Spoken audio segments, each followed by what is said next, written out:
Never easy, but with courage, unity, and a little bit of force on your side. Rise and freedom.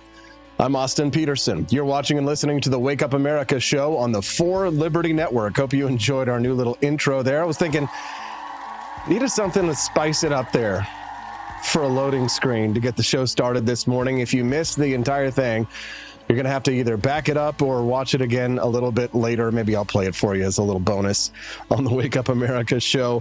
We're glad to have you here. Today is the 14th of August. Man, this month is just flying by already. We're already in like the Missouri State Fair month. So everybody is like heading out there and having a great time with the cows and the chickens and all that. And well, poor little Hazel, she's just a little too young yet to go out into the crowds and all that kind of stuff. The doctor says, you know, just wait a little bit and then she can go out and have a little bit of fun and stuff because, you know, she hasn't gotten sick yet. So we're glad to see that. I'm glad that you guys enjoy the intro. Courtney says, oh, Austin, your ego is hilarious. You are the chosen one. Yes. The Liberty Crystal handed down to me by the founding fathers. Glad you enjoyed it, Kilsharian and DShep311. I'll try and play it again for you later because the actual bonus content that I have for some reason is just not downloading this morning. I don't know what the problem is. So I know. But on the off chance that it gets fixed, please continue to give those Rumble rants to help us to unlock the bonus content. If we raise at least $60 by the end of the show, then you'll either get the bonus content unlocked or I'll play the awesome Liberty Jedi intro video for you again so you can see the whole thing if you missed it. We'd love to have you be a regular guest of the show. Click the like button as well as the follow button. We'd love to have you be a regular guest Mondays through Fridays from 7 to 9 a.m. Central Time. Is a vote for RFK Jr. a vote for Kamala Harris? No, says Jay Payne over on X.com. He says it's a vote for RFK Jr. Votes must be earned, he says. And I heard you loud and clear, Jay. But you're wrong. Climate Scam says, of course, his votes will siphon off of the right, not the left. It's a moot point, however. The election will be stolen again. You can make bank on it. Oh, man, such a red pill, such a sad... But don't forget, Climate Scam, it's a moot point. A moot point. M-O-O-T, not a mute point. If it's mute, then it's like a... Right? That's a mute point. But a moot point would be, it doesn't even matter. So let's not take any black pills here. This is a very white-pilled show. We'd love to have you be a regular guest on the show with us. So if you haven't followed the channel yet, we'd love to have you do that. Have you guys noticed something a little bit different? I want you to take a look here at AP. See if there's something that you notice that's just a little different than the usual AP. Let me turn to the side here real quick. I'll let you take a look here. Notice anything different? I am down 23 pounds. Do you see me every day? So it's harder to notice. Yes. It was 255 pounds in January. And once you hit that bulge, like you're so bulge-tastic, you're like blowing out over all your pants. And like, you know, you can't see my pants in the mornings, but I was wearing stretchy pants basically every day. So it was just kind of like, I was feeling the panic, you know, I was setting in. I was like, ooh.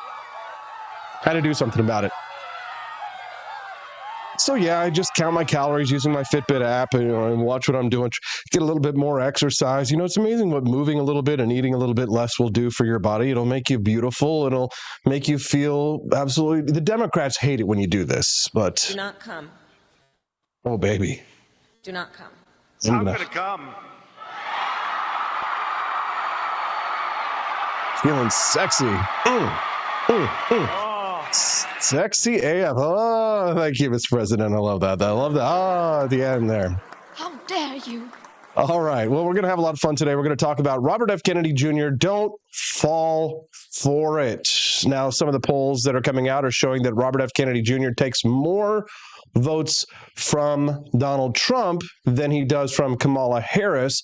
That wasn't necessarily the case with Joe Biden, where they seem to be taking from each other evenly. Now it shows that RFK Jr. is taking a little bit more from Donald Trump, who's my candidate and I'm supporting. So I'm going to go to bat for him and talk about why RFK Jr. sucks. Oh, don't boo me. I've seen what makes you cheer. I've got some clips of Robert F. Kennedy Jr. And some of his past statements. We're going to talk about him this morning. If you have a question for the show, or if you want to send in a text or just disagree with me, I'd love to hear your thoughts. You can send us a text at 573-319-1586. Again, the text lines are open at 573-319-1586. Did somebody say you're muted? Okay. Dirty Mike, don't mess with me like that, okay? I checked it this morning. Yeah, the judo, bruv, takes the weight off fast. Yes, in my instance, it was karate. So lots of push-ups, lots of kicks, lots of punches. That's what helped me. RFK Jr. Oh, yeah, today's Wednesday, which means we got Judge Andrew Napolitano on the show. Looking forward to that. We're going to speak to Judge Napolitano about the proposed changes to the Supreme Court that apparently the Hill is reporting that a majority of Republicans also agree with. I think the MSM is lying. And Judge Napolitano's buddy, Scott Ritter, was raided by the FBI last week, which is fully expected. I mean, everybody who knows anything about Scott Ritter or his background or his history, I mean, he already got detained at the airport from trying to fly to Russia. And then his house got raided apparently last week. Judge Napolitano wrote his column about this that's coming out tomorrow. So the judge and I are going to talk a little bit about it. If you don't know much about Scott Ritter, he's a former UN's weapons inspector turned, I guess, Russian patriot. He's a big supporter of Russia and their invasion of Ukraine. And I say that not sardonically or to be hyperbolic or whatsoever, but I mean, the guy has been photographed with Russian military generals and ostensibly seems to be a Russian asset, at least if not willingly, seemingly unwittingly, but I think he is very much wittingly supporting the Russians. And so whether or not you do, whether that's a judgment call, I judge that personally to be despicable. However, even if you don't agree with me or you disagree with my analysis of such, it doesn't change the fact that someone like that is going to get raided by the FBI. That's what's going to happen. So the judge and I are going to talk about it this morning. And he's a big fan of Scott Ritter. He really likes him. He has him on a show all the time and gets hundreds and hundreds of thousands of views. And for me, there's 109 people who want to hear my view live over on Rumble. And there's hundreds of thousands of people who want to hear from Scott Ritter and Judge Napolitano. So you know what? If we're going by democracy rules, then the majority rules in this one. So more people like that, Scott Ritter. So there it is. Jeremy, not a Keynes insider, answers the question, is a vote for RFK Jr. a vote for Kamala Harris? He says no. Next question. Well, you're wrong, Jeremy. You couldn't be more wrong. John Stossel interviewed Robert F. Kennedy Jr., and I love the headline that he wrote. It says, RFK Jr. pays lip service to the debt while pushing policies that would increase it. He says it's good to hear a candidate actually talk about our spending problem, but his campaign promises would exacerbate it. Duh. File this under things that I already knew. But most of you know that Robert F. Kennedy Jr. had some really controversial things to say in the past about libertarians, including that we should all be given the death penalty because of our stance on climate change. So we are going to talk about that this morning, and we are going to go through some of his comments.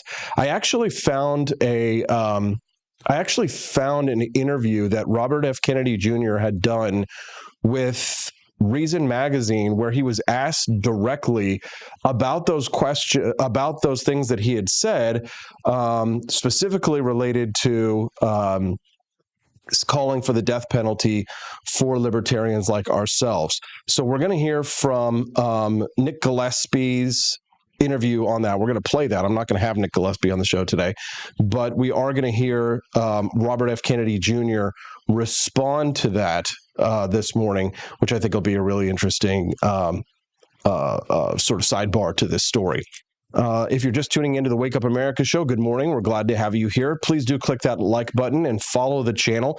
If you'd like to send us a text, you can at 573-319-1586. Again, the text lines are open night or day. Sometimes I get text messages all hours of the day. People who might listen to the Wake Up America show later in the afternoon or the audio version, you can do that by joining us, by sending us a text at 573, again, 319-1580. Oh, it looks like we got the bonus content working, finally. Thank God. Figured out what the problem was. Problem was that the hard drive was full. Yikes. Watch out for that, AP. Oops. You decided to delete a bunch of files. So Courtney Conover, she weighed in on the question of if a vote for Robert F. Kennedy Jr. is a vote for Kamala Harris. And here's what she had to say. It's an interesting topic. When you vote on the fringes, all you can reasonably do is sway the election away from the major candidates whose values line up more with the fringe one that you choose. In reality, you, of course, vote who you want, and that's whose vote you cast for, but your choice will have consequences when it comes to the big picture. Like Jill Stein getting 2% of the vote in a very close race in 2016 was enough to bump down Hillary Clinton's numbers just slightly. Voting for Chase has the same overall effect as voting for Kamala, as you decrease her support overall while allowing the other side to stay undivided over one candidate. I think votes for RFK will pull from both camps, depending on which side the voter is on politically. Fringe voting is just sway voting of the overall total in reality. That's mostly true. That's mostly true. So there's some good points there, Courtney. I think I would tighten that up just a little bit. So, yeah, I guess the big question really is would the people who show up to vote for Robert F. Kennedy Jr. vote for one of the other candidates if Robert F. Kennedy Jr. wasn't in the running, for example? And I think that there is a non-zero percentage of people who probably wouldn't vote if their candidate wasn't on the stage. If Robert F. Kennedy Jr. wasn't there, or if Chase Oliver wasn't there, they probably wouldn't show up to vote. I think that's a non-zero percentage. Now, how much of a percentage of that is, there's no way for us to really know. But I think that probably over 50% of the people who would vote for a third-party candidate probably would still show up to vote anyway, and probably would still vote for the next best candidate closest to their points of views than they would for somebody on the opposite side, or just not show up at all. What's interesting is that in this election, just how much of a non-factor the Libertarian Party is for the first time since the 1990s. And there's been a lot of comparisons of Robert F. Kennedy Jr. to Ross Perot, which only is apt in the sense that Ross Perot was considered a spoiler for George H.W. Bush and helped Bill Clinton to get elected.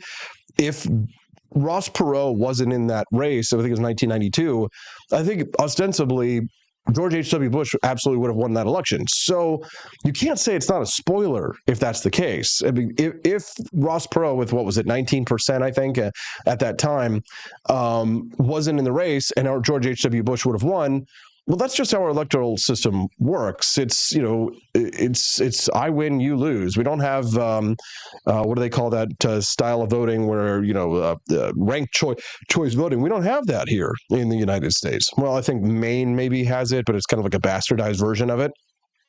So the question about, or the comparison of Ross Perot to Robert F. Kennedy Jr., I don't think really is apt, because Ross Perot, well, I think there was like a danger of him actually getting elected at some point. I think that Ross Perot actually had a major impact on the election. And I think Robert F. Kennedy Jr. maybe is going to sway 3 votes.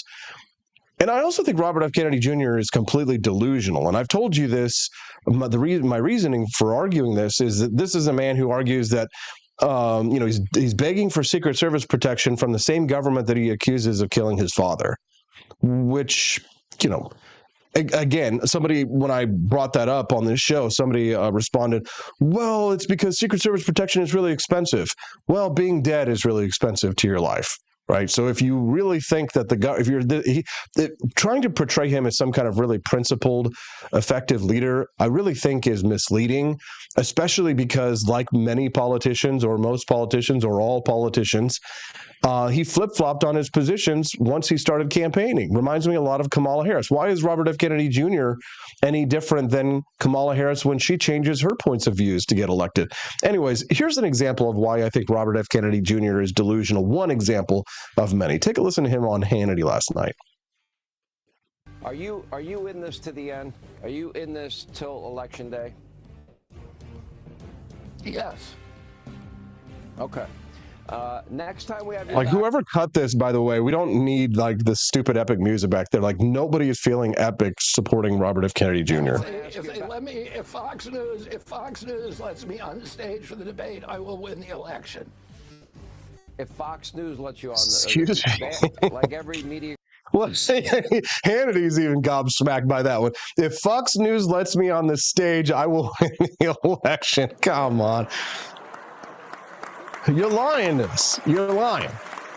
Why do you gotta lie? I mean, just say what really will happen, right? The most reasonable expectation that you can have. If you're gonna run as a third party, you're supposed to run as a principled candidate. You're supposed to be a truth teller. Go out there and tell the truth. Don't lie and say, oh, if you let me on the debate stage, I'll win the election. People are going to change their mind because they see on the debate stage. Listen, how do you know about all this kind of stuff? Hey, ran for president as a third party, did third party politics for 10 years. And I'm telling you that you're not going to win the election. You might get a higher percentage of the vote total by being in the debates.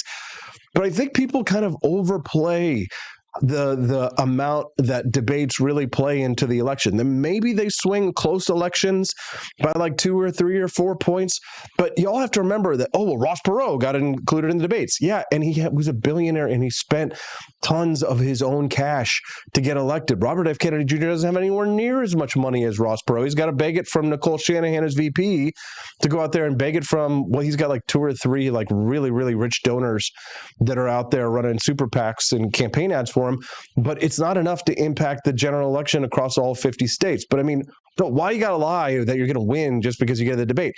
You might get 2 or 3 extra percentage points, but I mean, you're going to tell us to our face. It's okay when you're a third party candidate to lie to your supporters, I guess. I will win the election.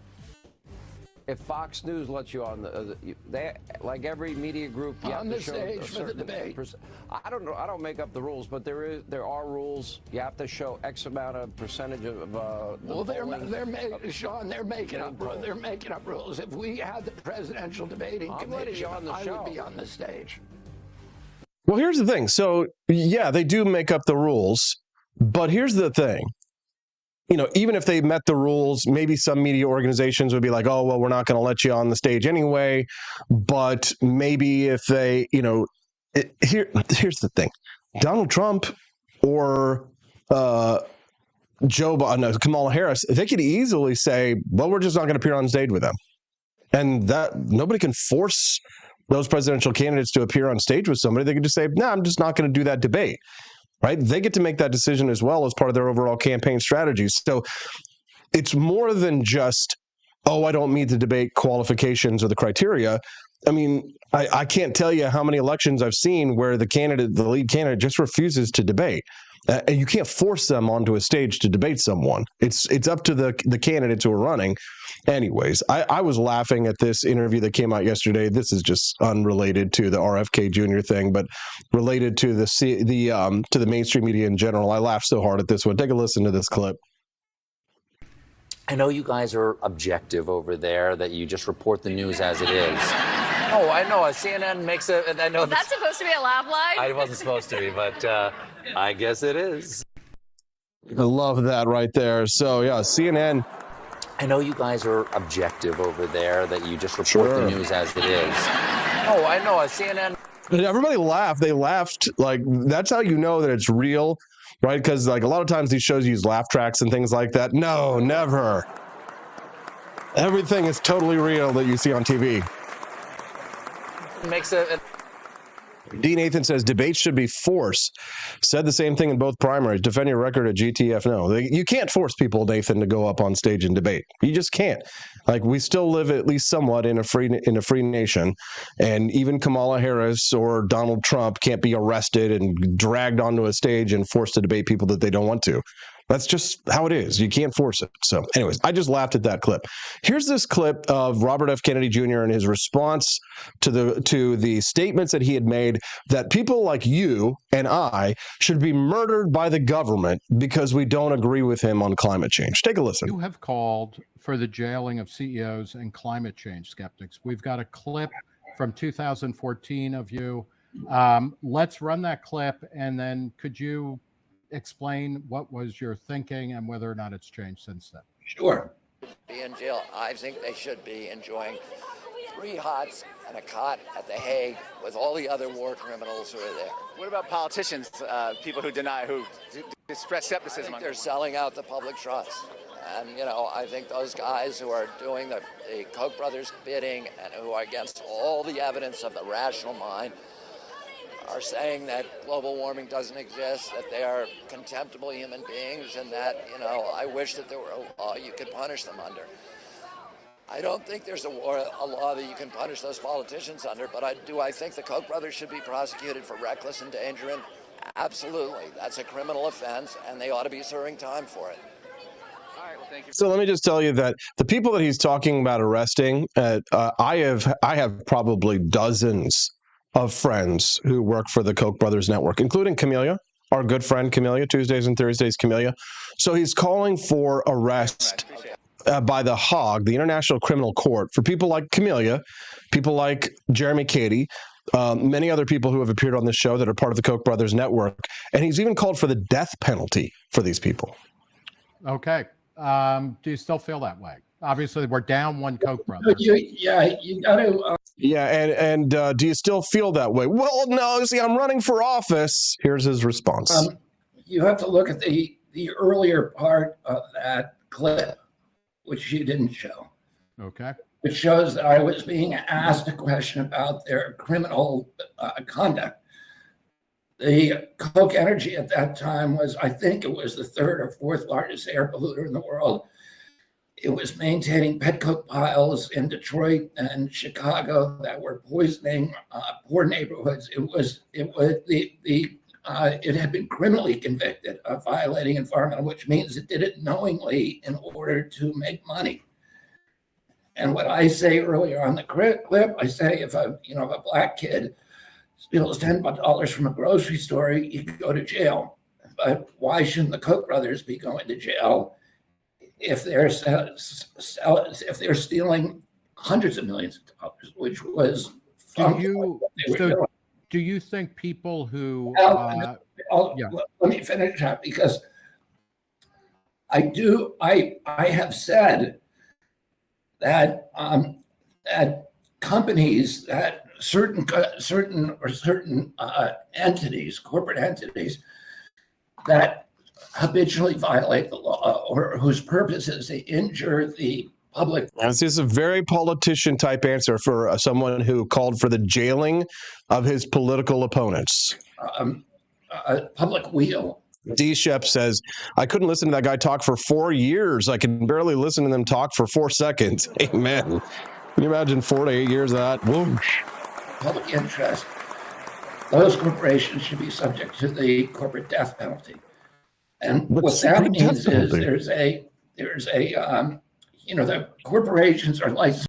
So the corporate death penalty just means shut down your corporation, right? So he's dithering, he's diffusing, he's going out of his way not to answer the question directly as to why people like the Koch brothers should be jailed or why his political opponents should be murdered by the government. Robert F. Kennedy Jr. is starting to sway right a bit on climate change these days, at least according to the Politico article. Robert F. Kennedy Jr. pivots right on climate change, but sharpens his threat to Biden. The scion of the Kennedy political dynasty is drawing attacks from Republicans and Democrats and from his former environmental allies who call him no different than Donald Trump. Sure. Frickety says, I'll take mean tweets all day over this guy. Absolutely.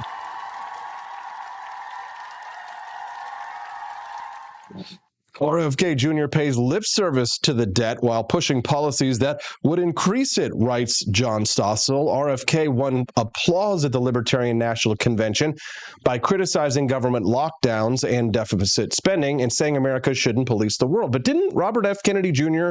have a different opinion about lockdowns at the beginning of the pandemic than he did at the end of the pandemic?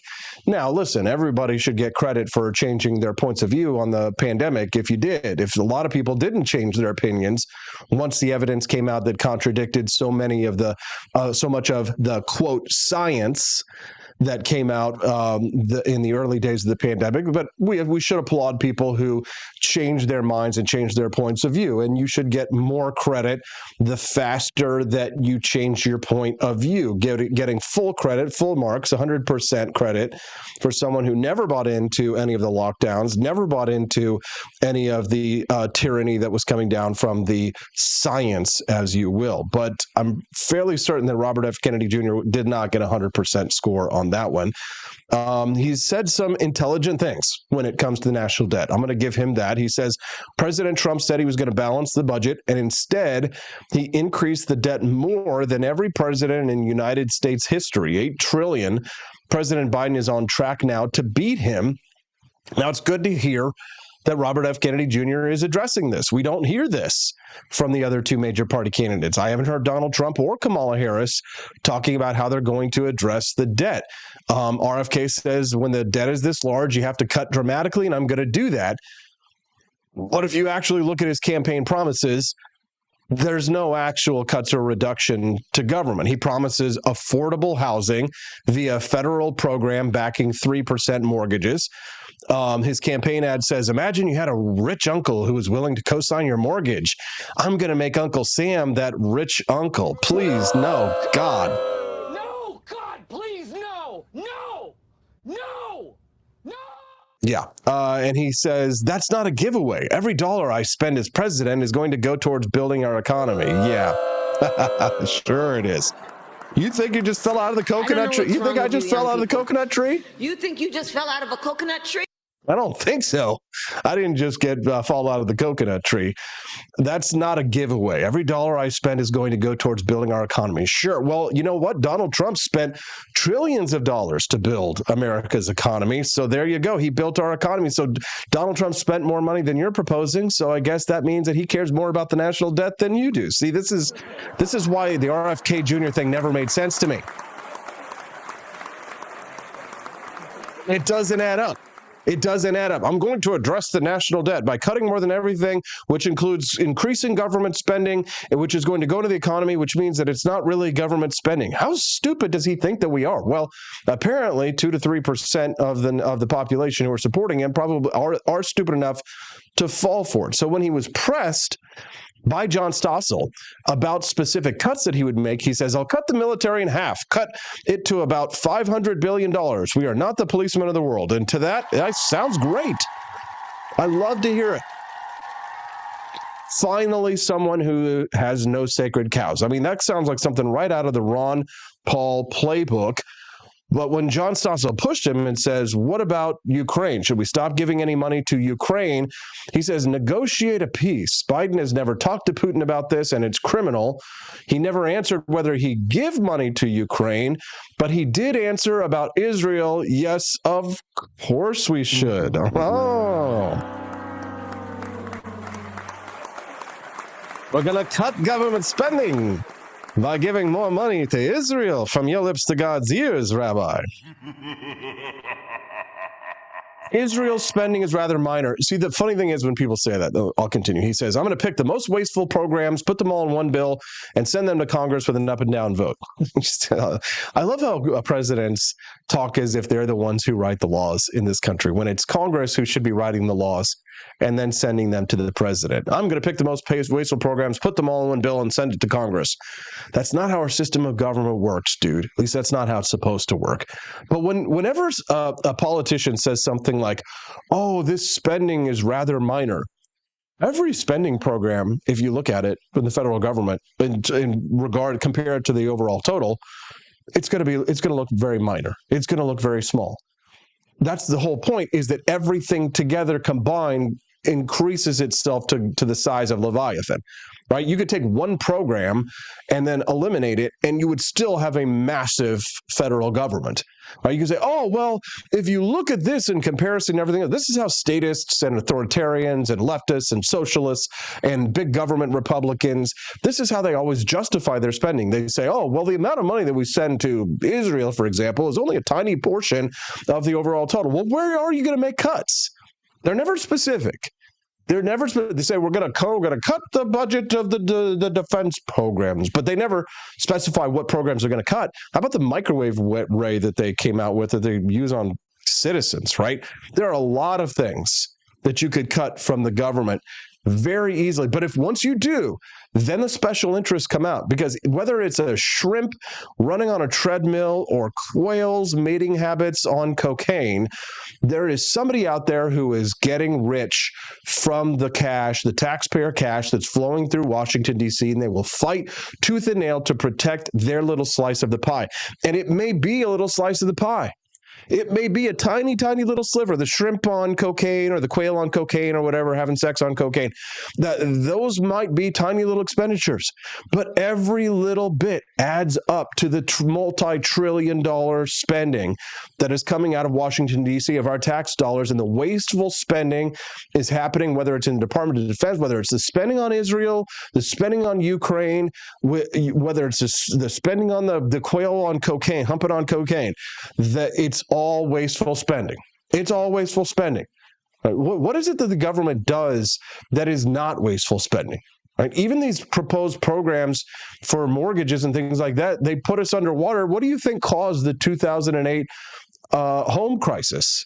Right? It was this artificial stimulation of the economy via the Federal Reserve and Fannie Mae and Freddie Mac, and the inflation of the economy by the inflation of the home sector by the government in order to provide. We're spending on the economy, like RFK Jr. says. He wants to make Uncle Sam the person who's going to back your mortgage loan. I'm going to make Uncle Sam that rich uncle to co-sign your mortgage.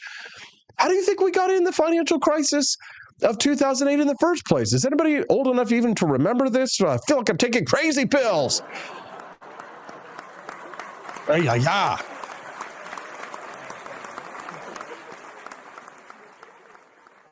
John Stossel writes in Reason magazine, Kennedy's proposed cuts would hardly slow down our path to bankruptcy, especially since he also wants new spending that activists pretend will reduce climate change. I go first. At a concert years ago, he smeared crisis skeptics like me and John Stossel and you and others who believe that we can adjust to any kind of a climate change. He screamed at the audience, quote, next time you see John Stossel and others, these flat earthers, these corporate toadies, lying to you, this is treason, and we need to start treating them now as traitors. Oh, really? Well, traitors. We're traitors. John Stossel, he called him out by name at a concert that as a traitor, right? Because people like you and I don't buy into their socialist horse apples, and we don't buy into their climate cult, right? We don't buy into their agenda. So we're traitors. We're literally traitors to our nation because we don't buy into their global warming BS. I'm going to take a quick little break, not a commercial break just yet, but I do want to remind you that we want to try and hit the goal for the bonus content today. If you haven't already, make sure that you get in those Rumble rants. It looks like for now we are actually at $0 towards the $60 goal. Yikes. That's not good. We've got a new spin on our bonus content starting this week where we do a deep dive into a topic that maybe we don't have time to cover on the Wake Up America show, and we've been covering some incredible stories this week. I know that you guys are enjoying the bonus content. You don't want it to go away forever. So if you'd like to see today's bonus content, you can unlock it. And instead of going to commercials when we have Judge Napolitano here about 20 minutes from now, And we're also going to have Ian Howarth joining us at 8:30 a.m. to talk about free speech in the UK, or the lack thereof. Don't forget to get those Rumble Rant donations in so that you can unlock the bonus content. All we have to do is hit a $60 total, and by the end of the show, then you will unlock today's bonus content. Another way that you can help to unlock the bonus content is to visit forlibertyshop.com. Check out our Tiny Patriots collection in honor of my sweet little baby Hazel. If you go to forlibertyshop.com and you type in Tiny Patriots in the search bar, it'll take you right to the collection, like our cute little Commander in Cute, George Washington, infant fine jersey bodysuits. The Don't Tread on Me Lego toddler shirts are very popular. We sell a lot of those. Frying is free speech, infant bodysuits as well. Betsy Ross, Tiny Patriots, fine jersey tees. The soft fleece baby blankets, Tiny Patriots blankets as well. I only cry when Democrats hold me, which I think is a great one. Little baby onesie. Don't Tread on Me Lego, kids tees. World's cutest tax deduction, crying is free speech. There's 5 whole pages of awesome collections from our Tiny Patriots, babies for Trump, little Rosie the Riveters. See this little Let Your Dreams Take Flight canvas? Stephanie and I actually designed that for Hazel, and we hung that in her room, and we customized it to put her name at the bottom, so it says Hazel Rose at the bottom, and Let Your Dreams Take Flight. So you can get those, all of these products that we designed exclusive. Oh yeah, Viva la Libertad Carajo. I don't know why those Bitcoin socks are in there. That's a little accident. Future President, and all kinds of fun and funny bibs and tees and things that you can get, again, exclusively at the For Liberty Shop Tiny Patriots collection. So all of these purchases that you make go towards the total to unlock the bonus content at forlibertyshop.com. Robert F. Kennedy Jr. fighting to get on the ballot in the state of New York. Democrats are trying to throw him off. I'm running, and I'm being told I don't live in New York State. My driver's license here. I vote in this state. My car is registered here. My law license is in this state, not California. My law office is in this state. I pay income tax in this state. Most importantly, you have to put the same domicile on every state in the country, so on all 50 states.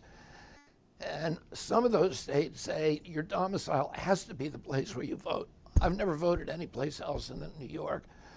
I received legal advice. I had to name New York as the state, and we have the best ballot access attorney in the country, and he said this is the only way to do it. So, I'm being accused of deceiving people about my domicile, but I took legal advice, and I was told you're going to be sued whether you claim Massachusetts where you have a house, California where you have a house, or New York where you have a house, and the only place legally that you can claim is New York. Okay, interesting. So Robert F. Kennedy Jr. is disqualified from the ballot in New York.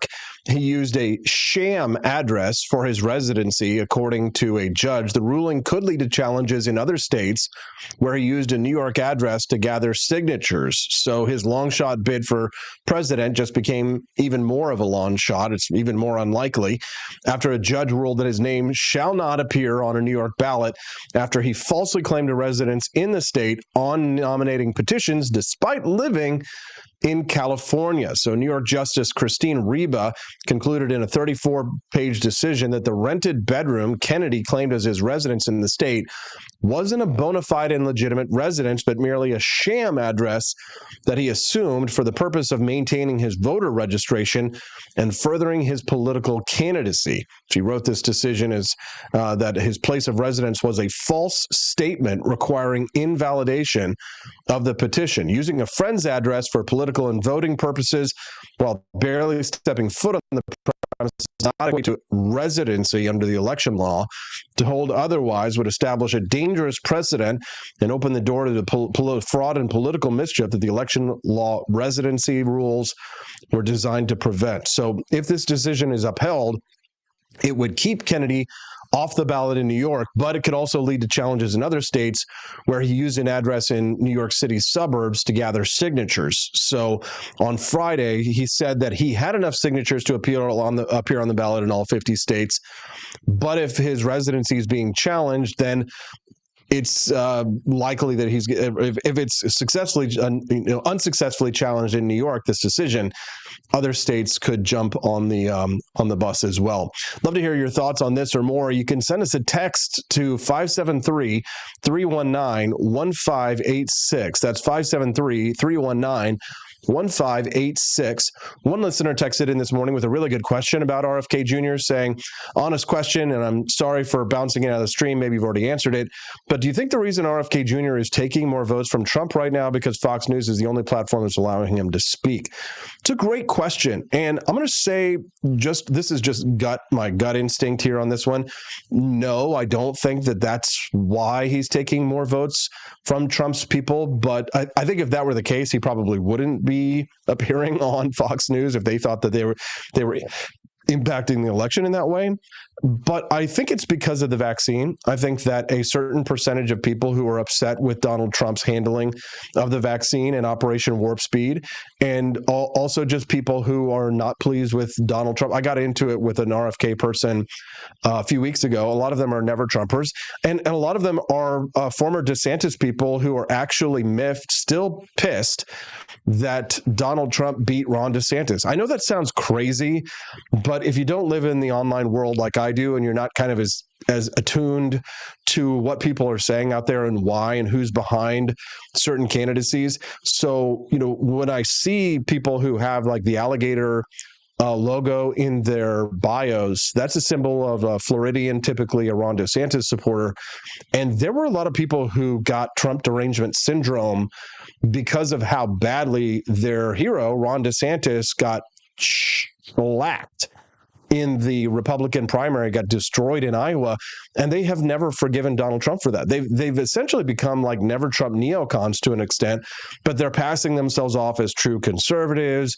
We're big Ron DeSantis fans, and they attack anybody who is like a Donald Trump supporter, even if you're not like a MAGA Republican. If you're just like a casual Trump supporter and think that he's the best candidate in this election to protect our freedoms from the totalitarian, authoritarian left, and think that Robert F. Kennedy Jr. is a sham, like I do, and think that Chase Oliver is a leftist weirdo posing as libertarian, then, if you're somebody like me, it doesn't matter, if I have principled reasons to support Donald Trump. No, you're a maggot, you're a psycho, you're a loony Trump supporter, you're not a conservative, not a real libertarian. Like, I had like big government like Republicans, man, they got so pissed at me when I was pointing out the fact that Ron DeSantis was a right-wing authoritarian on the Nolan chart. They were so pissed at me because it's so many conservatives, like, they think they're freedom fighters because they want to use government to enforce their views. And when you ask them like many political questions, at the end of the day, they, on the quadrant, if you've never seen the political quadrant, I can pull it up for you, but I shouldn't have to explain this to the Wake Up America show audience because you guys are 200 IQ, right? So the political quadrant that I'm talking about, and if you're looking at me, the top right is authoritarian right. Everything above the middle line in the cube or in the square, everything above the middle line in the square is authoritarian. Everything below the middle line is libertarian. So it's a libertarian to authoritarian scale, like zero government anarchy all the way to 100% government total authoritarianism. And just because you're authoritarian right, that doesn't mean I'm calling you Adolf Hitler, right? I'm not saying you're not Francisco Franco, right? That's not what I'm saying. But if you are just north of the line, then you're in the authoritarian. And if you're on the right, then you're authoritarian right. And then authoritarian left is, like Joseph Stalin and Che Guevara and leftist authoritarians, all the way from like Paul Krugman up to Joseph Stalin.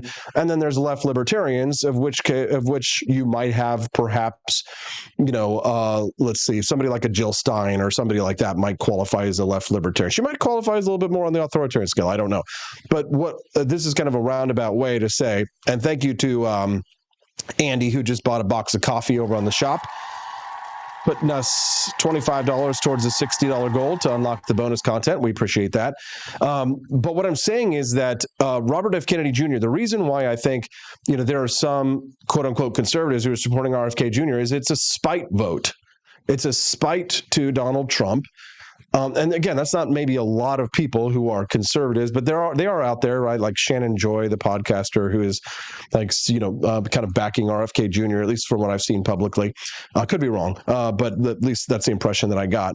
But it's a spite, right? They're never Trumpers. Or they're neocons, right? They're people who for whom Nikki Haley was like the strongest candidate and wanted her to be the candidate instead of Donald Trump in the primary, et cetera, et cetera, et cetera. So there you go. There's a whole panoply of people who are Robert F. Kennedy Jr. supporters who are doing it for many of those reasons, like the vaccine. Donald Trump never disavowed the vaccines, which I'm kind of glad for, just because, I don't think that the vaccine, at least from the latest statistics, the latest data that I've been able to see, is the vaccine was effective maybe a third of the time. Right, maybe a third of the time. And it is fair to not even call it a vaccine for a lot of people who know exactly what a vaccine is. And don't forget, there were multiple versions of the vaccine, and one of them was an actual vaccine and not mRNA like they were. But I just kind of like the fact that Donald Trump is willing to say, to sort of, I'm not saying crazy like you're all absolute bonkers insane, but with the vaccine, so constituency comes a lot of Looney Tunes. I'm not saying you all are Looney Tunes. Some people are, some people aren't, right? That's just, I'm not trying to paint with a broad brush here, because I know how people are about these kinds of things. Like, I'm a vaxxer. Okay, so I know that I'm going to lose people for that, and I always have, and for years and years, being honest about that has always freaked people out. And you're supposed to be a libertarian. That means that you're supposed to buy into every nonsense conspiracy theory and stuff like that. I don't want my kid to get polio. How's that? But when it comes to the COVID vaccine, they lied to us about how effective it was. It wasn't as effective as advertised. The latest data that I've seen is that it's maybe 1 in 3 chances you might get a little bit of increased protection. And that seems to be what Donald Trump is working off of and saying, hey, I feel like I did a good job getting the vaccine out, which I think mRNA technology will provide a lot of uses in the future. And maybe it will actually provide a useful vaccine. The COVID vaccine certainly was not, from what we've seen, but maybe a 1 in 3 chance is better. It's like what Thomas Sowell always says. There are no solutions, only trade-offs. And I know people get really angry and talking about vaccines and all that kind of stuff. Mind your business, right? It never should have been. First of all, it never should have been mandatory ever in any shape whatsoever. It should always be voluntary. But if somebody else wants to get it and somebody doesn't want to get it, that's fine. If you want to be a guinea pig, you should be allowed to be a guinea pig. For me, I think that's fun. I like the whole, give me $500 and I'll go down and be a guinea pig at the local, health shop, and they take the plasma and then they inject you with radioactive whatever, and you have little radioactive babies one day. That's for me. That's my kind of lifestyle. I like that kind of stuff. I don't have this whole kind of purity mindset that people are all I want the pure blood and all that kind of shit. That strikes me as cultish kind of stuff. I'm just not into it. It's fine. You want to be an anti-vaxxer, it's fine. It's up to you. Live your life as you see fit. Government shouldn't force you to do it. I just kind of like that Donald Trump has just always kind of kept just kind of be right there. So I kind of like that. But I think he's lost, that the RFK Jr. people, a lot of them are the anti-vax people who, when I say anti-vax, I'm not describing it pejoratively. I'm just saying these are people who are upset with him about the vaccine because they hate the vaccine. They think the vaccine is a killer vaccine and it's being used to make us all sterile. For me, it just made me Superman. I as soon as I got the vaccine, I impregnated my wife almost immediately. And maybe it's the reason that my baby has beautiful flaming red orange hair. Every once in a while she kind of goes cross-eyed though, and I'm like, oh, it's the vax. But then, actually newborns do that. So, anyways, so it should be free to do as you please. It shouldn't be forced on you. But I just kind of like that Donald Trump was always kind of taking credit for it, because it just shows that people are always oh, he'll just pander to his supporters. He's just saying what people want to hear. I know his supporters don't want to hear that.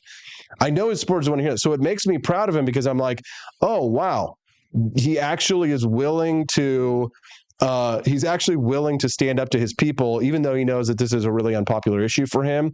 So it's fine. So, if you're in the pure blood cult, Mongoose 87, good for you, bud. Not for you. Pure blood's for Trump. Well, remember, he's a big vaxxer guy. So the more you know about RFK Jr., the more he votes in line with Hillary Rodham Clinton. True. Okay, we'll talk about RFK Jr. a little bit more later on in the show. I'll ask Ian Howarth about that when he joins us at 8:30. We're also going to talk about the UK speech laws. Spoiler alert, I'm against it. And then coming up in 5 minutes, we're going to speak to Judge Andrew Napolitano. We're going to talk to him about the changes to the Supreme Court and his buddy Scott Ritter getting raided by the FBI. We'll talk about all that when we get back on the Wake Up America show on the 4 Liberty Network. Don't go away. Hope I didn't scare you off with those opinions. Seen far away. Here we go. Good morning, Rise and Freedom. I'm Austin Peterson. You're watching and listening to the Wake Up America show on the 4 Liberty Network. Yes, the 4 Liberty Network. The 4 Liberty Network bringing you brand new shows coming this fall, starring some of your favorite guests on the Wake Up America show. Daniela Pensac will have her own brand new show, and Brian Piotr and the King Libertarian. What kind of name is that? Guess you'll have to find out when you watch their brand new shows coming this fall to our brand new Liberty Podcast Network. Thanks so much for being a viewer and a listener and helping to support us so that we could get that on its feet. Click the like button and follow the channel if it's your first time here watching the Wake Up America show. All right, well, it's been far too long since there was a meeting of the minds of my next guest. For those of you who are regular guests, you already know who it is. It's time to get big brain with one of my biggest inspirations in my life and my career. A friend of liberty, a friend to me, Judge Andrew Napolitano, the host of the Judging Freedom podcast with millions and millions. Are we getting to billions of views now, Judge? Have we crossed a billion? No, we're not getting to billions, but thank you, Austin, and good morning. Thank you for the generous introduction as well. I missed you last week while you were a touch under the weather, and as I said to you in my email, I was emotionally empty on Wednesday morning without this half hour with you. Well, Judge, you and I, we cover topics like no one else covers them from the angle of 2 veterans of the liberty movement. And you and I have seen, we've had a front row seat to many of the biggest battles for the Supreme Court, for the executive branch, for the legislative branch. We know many of these people personally. You know the people who sit on the Supreme Court. You went to school and sat next to one of them, right? So there are very few people like yourself who have the kind of experience and knowledge of these issues. And me having been close to you, some of it got to brush off on me for a couple of years, which was good. But Judge, I'd like to talk to you a little bit about the allegations of corruption by the Supreme Court. I can imagine that you probably agree with me that the Democrats' push to reform the Supreme Court is mostly for partisan reasons. But I truly don't know or understand what really is sort of what is the check and balance, the proper check and balance constitutionally that the executive branch and the legislative branch respectively should have on the Supreme Court if, let's say, Clarence Thomas really wasn't above board when it comes to receiving gifts, and maybe he is doing something that perhaps goes against the sort of ethics that a justice should hold. I mean, the kind of reforms that the Democrats are proposing seem to be sweeping changes, not just packing the court as we discussed, but changes to try and reform the Supreme Court. Do you think that the Supreme Court needs reform on one hand? And if so, how should it be done? I don't think the Supreme Court needs reform. I think that the allegations against Justice Thomas and Justice Alito, the member of the court to whom you referred as sitting next to me in class, he was also my debate partner when we were on the freshman debate team at Princeton. We were in ROTC together. We did sit next to each other in our constitutional law class taught by the late, great Professor Walter Murphy, to whom I dedicated my treatise on natural law because the first time I've been exposed to it. Put that aside. What Justices Thomas and Alito have been accused of is silly.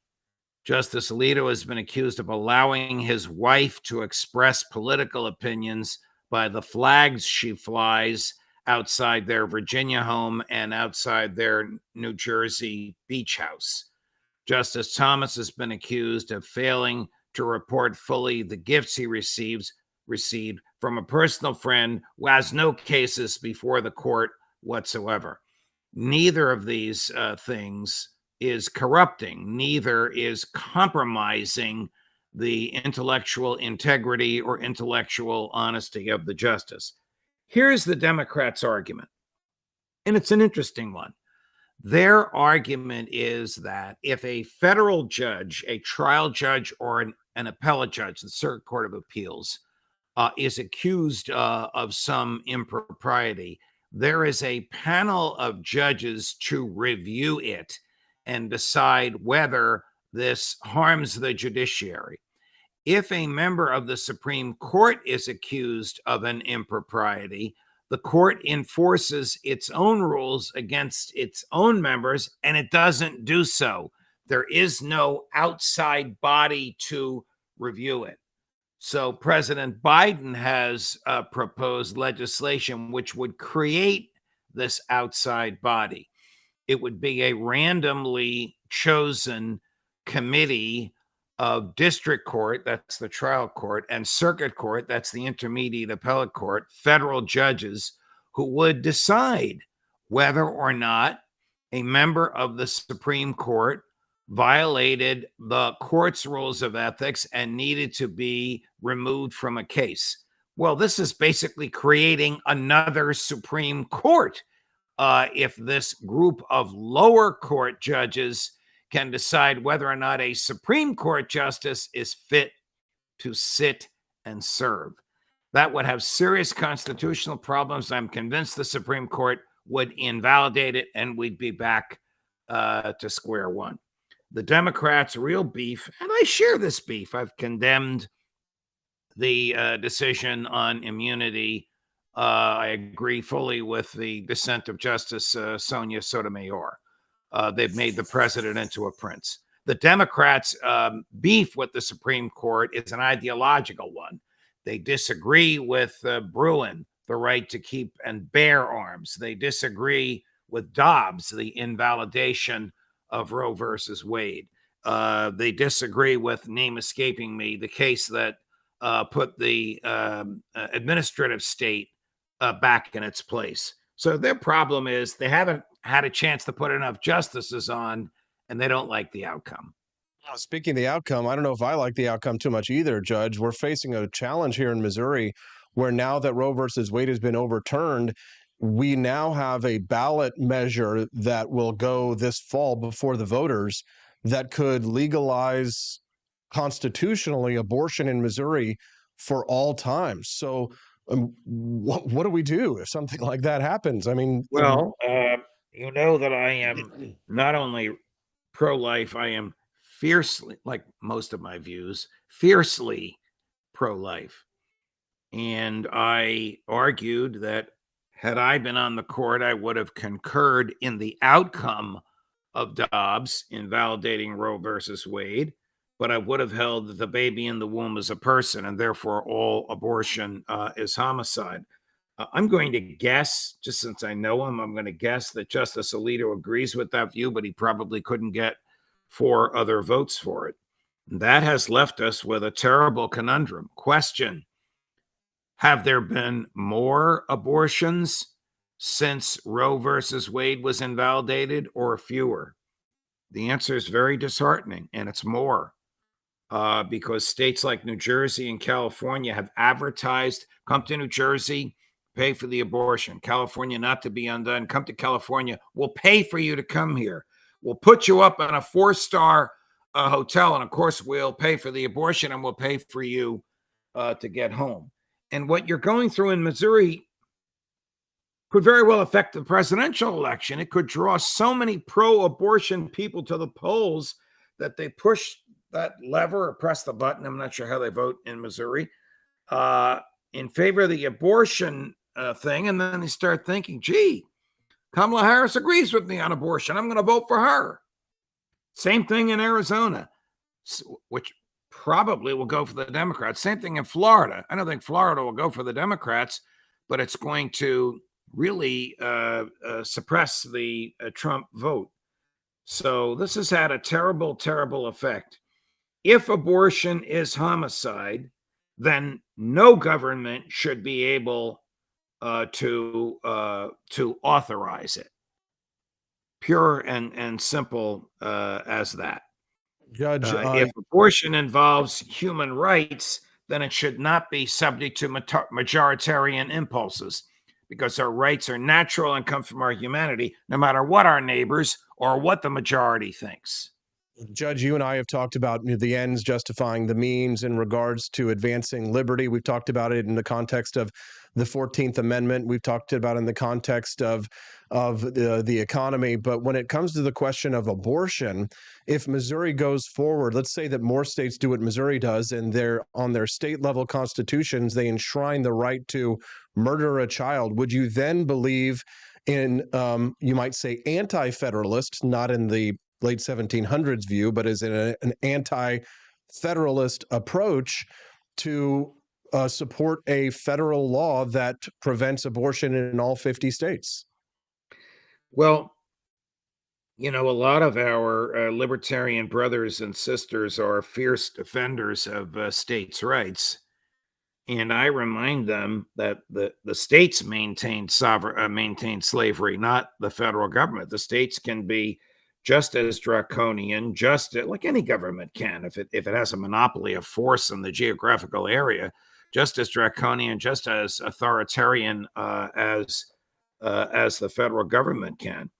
But the Constitution protects the life, liberty, and property of every person.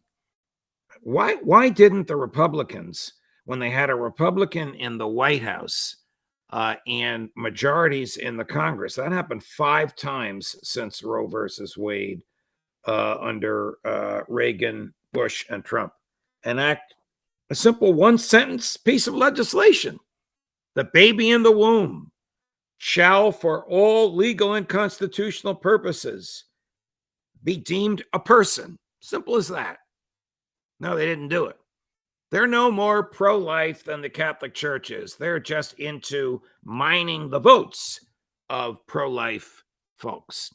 They left it to... If the legislature passed the law, would President Judge Andrew Napolitano sign it? Of course, because we have we have natural human rights, and the highest of those rights is the right to live. And if one of our libertarian friends would say, well, where is that in the Constitution? It's in the 9th Amendment. It's in the 5th Amendment. The 9th Amendment was Madison's genius after he had this argument with Hamilton. Hamilton says, you list 10 rights, I'll list another 10, and you'll list another 10, and I'll list another 10. How are you going to cover what you claim are natural rights? Read the 9th Amendment, which simply says the rights not surrendered by the people are retained by them and shall not be disparaged by any government, federal or state. See, Judge, it's these kinds of conversations that have in recent years made me much less what I consider to be orthodox in my approach to advancing libertarianism and much more heterodox because of the big questions regarding the ends versus the means. I mean, what we're talking about here to some extent is the approach. I'm forgetting the philosophical terms for it, but it's essentially a utilitarianism, right? In some sense. So what we're really saying here is that what matters is the outcomes. What matters is, does the policy result in more liberty? It's not the method, right? Federalism itself is only an ends to a means. Federalism is not the goal. The goal of the federalism is supposed to be in place for us to accomplish more limited government. And if states' rights or taking a states-based approach to it results in more liberty, then that is the approach that I would support. If a non-federalist approach, a federal government approach advances liberty, then I would support that. So these conversations have really shaped my opinions on that. And, over the last 10 years, Judge, I would say that I say that my principles have stayed the same, but my tactics have changed a lot. And it's specifically because of these. I think you've articulated that beautifully, Austin. The only caveat I would add is that the federal government is one of limited authority, meaning it is necessary to find rationally in the Constitution authority for what the federal government is going to do. Now, I would argue in this life area, it's right there in the Ninth Amendment. I don't think Madison had abortion in mind when he crafted the Ninth Amendment. It was not an issue of the day, nor was it even a procedure that people engaged in to the point where society took note of it. But the federal government is one of limited authority. That is absolutely a vital principle. Otherwise, we have people like your friend Senator Hawley, who thinks they can write any law and regulate any behavior. Judge, that was too far, Judge. That was not nice. Now, yes, I understand where he stands on these positions, but I found the word. There's a picture, by the way. Someone showed me a picture of taken behind what's known as the Speaker's lobby, which is the room behind where the State of the Union gives where the president stands and where Benjamin Netanyahu stands. And there were 4 people huddling in this picture: Bibi Netanyahu, Lindsey Graham, Tom Cotton, and Josh Hawley. And I thought, oh my God, how many people are they going to kill today? Judge, I found the words that I was looking for to describe this conversation that we're having on the philosophical level. We're talking about deontological approaches versus consequentialist approaches. So the problem, of course, is, Judge, with a deontological approach is it sort of seems to fall back on what would be a rather maybe a biblical approach to politics, right? That there is some method that will give us the outcome that is preferred just by simply applying that methodology every time. So, for example, if you read every Murray Rothbard book and just do what Murray Rothbard says, then you're going to get more liberty in every single policy approach. But you and I know that's not true, because in his Ethics of Liberty, you and I rightly note that his approach, his deontological approach, led him to believe that there were no rights for children, no positive rights for children, and that you could legally starve your child to death because it would be a violation of the non-aggression principle to force someone to feed the child, right? So his deontological approach led to chaos, and therefore a utilitarian approach led us to a view of positive rights for children, Judge, which is really throws things into a tizzy here because, as someone who considers ourselves to sort of be doctrinaire or true North libertarianism, we kind of contend with this difficult problem, and I say it's a more utilitarian view, the more kind of John Stossel view, if you will, to say, no, you've had the child, you've brought the child into the world. There is a stated, although not written, contract that you have to provide that child with the sustenance that it needs to get to its next stage in life. Do you see where I'm going with this? I do see where you're going. This is not an obstacle for me at all, and I don't look at it from a deontological or consequential view at all. I look at 2 principles, both of which are Thomistic. One is subsidiarity, which is that decisions should be made by the smallest government possible, using the least resources possible and the least force required. That's usually the government closest to the people, town, village, city, as opposed to federal government. But bigger than that, and this avoids the deontological argument, is the natural rights argument. The right to live is a higher right than the right to own property. So in the Jean Valjean case, if he and his children are truly starving to death, then the theft of that pie or bread, I forget what he stole, is protected, because their right to consume what they need to stay alive is a higher right than the property owner's right. Now, we have libertarian friends, Walter Block and other devotees of Murray Rothbard, who would throw us out of the room for saying that. But the natural rights approach puts the highest regard on the right to live, because these are rights that come from the Creator. Now, the natural rights approach also is consistent with libertarian philosophy because it restrains the government. If the natural rights approach is to be followed, then government's, and this is Jefferson and Locke, government's only valid moral duty is to protect the natural rights of the people in the geographical area over which the government has control. It may not do anything else. Wouldn't that be a beautiful society if that's all government did? It certainly would, Judge. I mean, I think I would complain a lot less about the money that they spend on building the roads. Who will build the roads if that's all that they did? Instead, oh, I once heard a lecture by Walter Block. I thought this was a joke, but it was serious. Back when I was lecturing at the Mises Institute at their Mises University in the middle of the summer. And Professor Block gave a serious lecture on how we would have beautiful private roads in America if the government didn't own roads. I thought it was a joke, but it was serious. It made sense. It was rational. It was typical Blockian, but nobody would ever follow it. Yeah, Judge, these are great conversations. I wish I had a million more hours to spend with you, but I want to. There's so many questions that I have related to this. My mind is sometimes chaos because of the challenges and the idiosyncrasies. I mean, Ayn Rand said that logic cannot contradict logic, reason cannot contradict reason. But sometimes I find myself in these contradictions, and I'm so glad I have you on Wednesdays to sort of help me work the Gordian knot of my mind out on these issues. I want to talk to you about something that a little bit more close to home here. Your friend Scott Ritter, who is a frequent guest on your Judging Freedom podcast, was recently raided by the FBI. I'm reading your column. It's coming out tomorrow at judgenap.com about Scott Ritter. You and he were supposed to go to Russia for a conference, and that got canceled, but Scott Ritter got jumped at the airport by the feds. Now they're raiding his home. What are they accusing him of?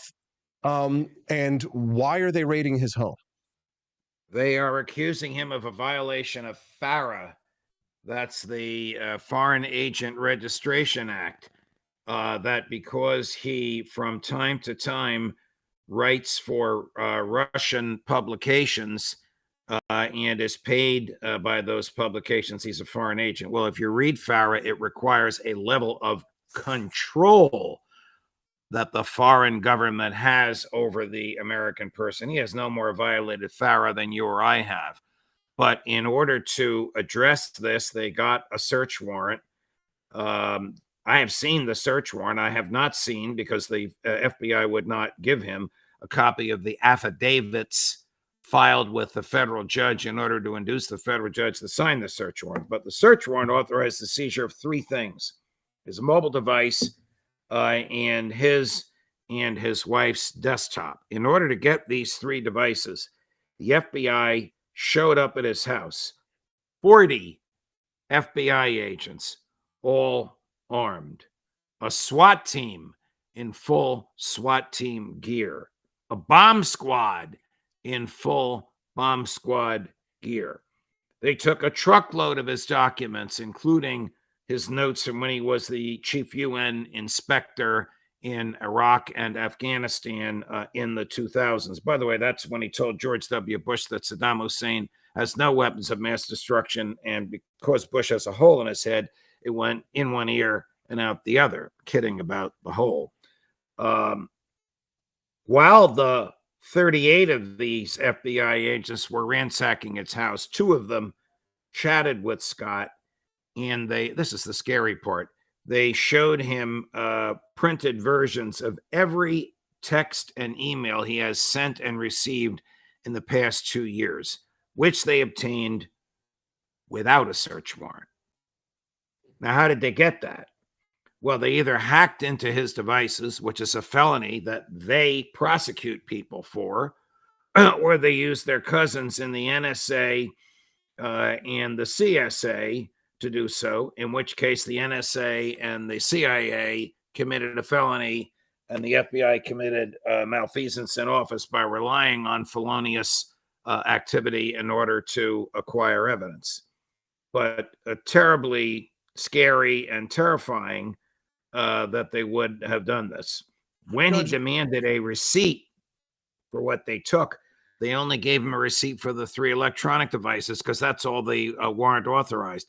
They refused to give him a receipt for the truckload of devices, including gifts that have been given to him, gifts that have been given to his wife, gifts that have been given to his kids. They really emptied the house.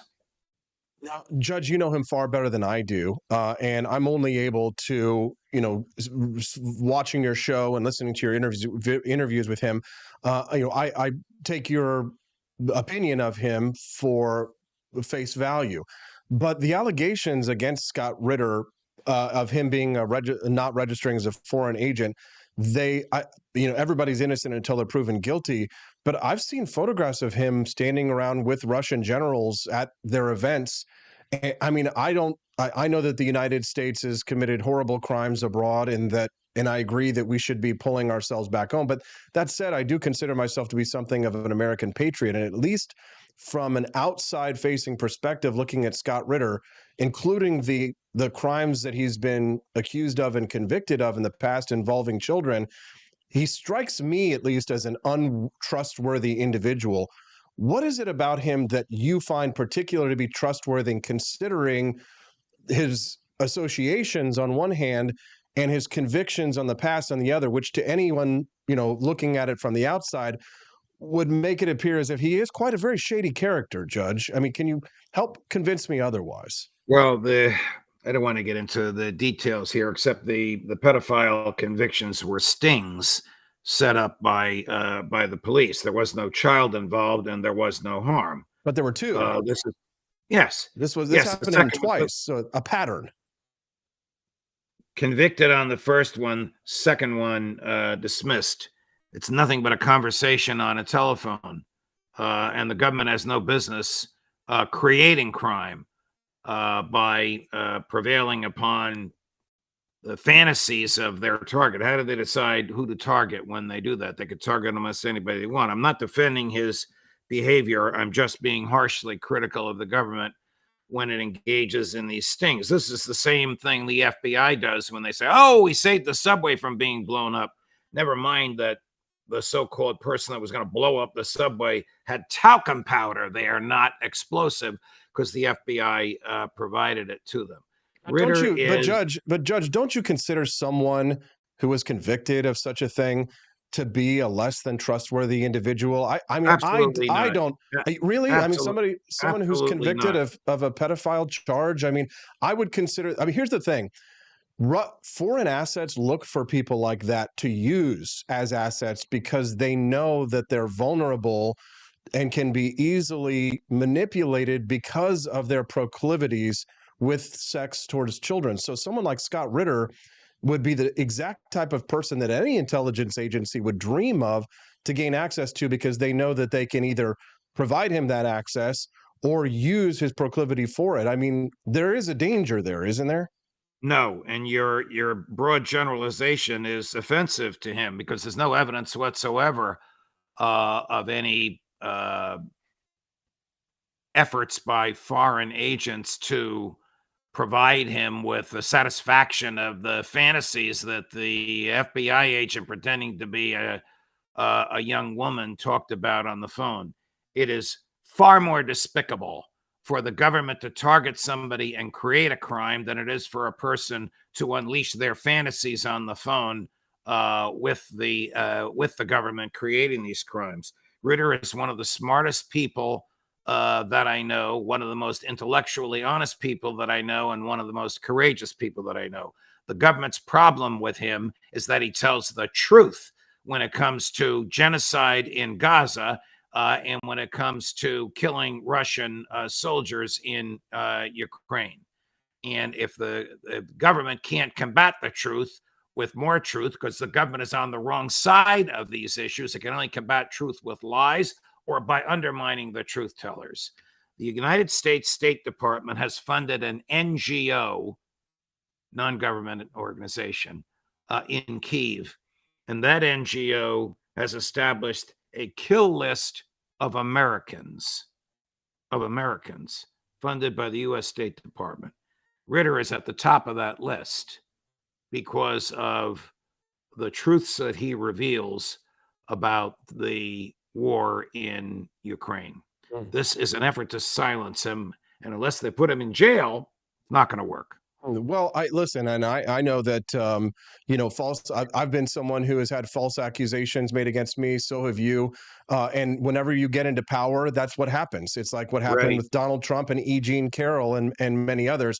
The difference with Scott Ritter is that he was actually convicted, right? Versus being accused, he was actually convicted, which makes him a little bit more suspect. However, as you have said, the government has a reason to try and destroy him because of his political views. We talked a few minutes ago about ends and means. The government's means here, hacking into his computer, invalidates their prosecution of him if a federal judge does the right thing, because that is a profound violation of the Fourth Amendment, which every one of those FBI agents, I took the same oath that they did when I became a judge, and they took that oath when they became federal agents, is to preserve, protect, and defend the Constitution, which includes freedom of speech and the right to privacy. Judge, who do you have coming up on your excellent Freedom Watch podcast? Oh, God, I have my other superstar at 2:00 today, who could very well be the Secretary of State or the Secretary of Defense in a Donald Trump administration, Colonel Douglas Macgregor. I also have Aaron Mate at 11 this morning Eastern, the great investigative journalist.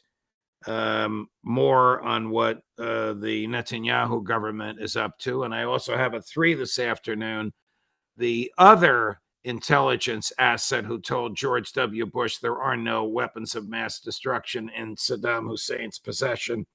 And Bush threw him out of the Oval Office, Phil Giraldi. But Macgregor is at 2:00 Eastern. And we're talking about the West and the coming wars, the coming wider wars. The United States of America invaded Russia. How do we know that? Because American surveillance and Russian surveillance has picked up English-speaking voices with American accents among the people who participated in the invasion of Kursk. Hey, Joe, how many troops did you send to Kursk today? Where's the declaration of war from the Congress, Joe? All of that later today. Judge Andrew Napolitano's show, Judging Freedom, millions and millions of views. One day he'll be able to put up a sign like McDonald's, over 1 billion served. Judge Andrew Napolitano, thank you very much for your time. Thank you for helping us to clarify our thoughts on things like natural rights, federalism, and the Constitution. We don't have these conversations with anyone else. Have a wonderful day. And I don't have these conversations with anyone else. It's an absolute pleasure, Austin. It always has been. It is now and always will be. Thank you, Judge. We'll see you again next week. Give the judge another round of applause. What say you?